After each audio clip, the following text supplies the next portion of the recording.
Bentrovati da Alex Bonf, l'agente segreto per niente al servizio dei territori dell'antica Contea di Gorizia che sono gli stessi di Go 2025 e della regione Friuli Venezia Giulia. E dal Friuli Venezia Giulia ecco le notizie di oggi. Per la cronaca. Accoltellamento a Trieste. Un diciottenne kosovaro è stato accoltellato alla schiena da coetanei in largo Bonifacio. La polizia indaga per tentato omicidio. Assembramenti a Pordenone. Nel weekend segnalati assembramenti di giovani tra centro e stazione. I residenti sono preoccupati per vandalismo e violenza. Soccorso in mare. La Capitaneria di Porto di Trieste ha soccorso un'imbarcazione in difficoltà per avaria e forte bora.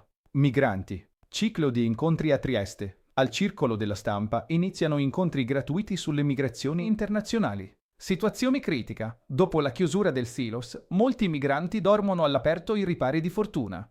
Nuovo centro. La Fondazione Lucchetta aprirà un centro per minori stranieri non accompagnati. Eventi. Conferenza pandemia. A Trieste conferenza internazionale sulla preparazione pandemica con scienziati di fama mondiale. Andiamo a Udine convegno cure palliative. A Udine convegno sulla multidisciplinarietà nelle cure palliative. Città del formaggio. Gemona premiata dall'ONAF. Celebra con la mostra Gemona, formaggio e dintorni. Riso e confetti. Conclusa a Pordenone la 25esima edizione del Salone Nuziale. Sempre Pordenone, una delegazione cinese in visita alla mostra sul Cardinale Costantini a Pordenone. Sport. Udinese. Sconfitta 2-1 contro l'Atalanta. Contestate decisioni arbitrali. Basket. APU Udine perde 89-81 contro Brindisi. Volley. Helmstens KO 3-0 contro Joospen Ford. Tinet Prata vince 3-1 su Pineto. Trei Grotta Gigante. 300 atleti alla corsa di 17 km nella riserva del Monte Lanaro. Il meteo. Cielo sereno e bora moderata. Temperature alle 7, Trieste 7,5 gradi, Udine 5 gradi, Gorizia 4 gradi,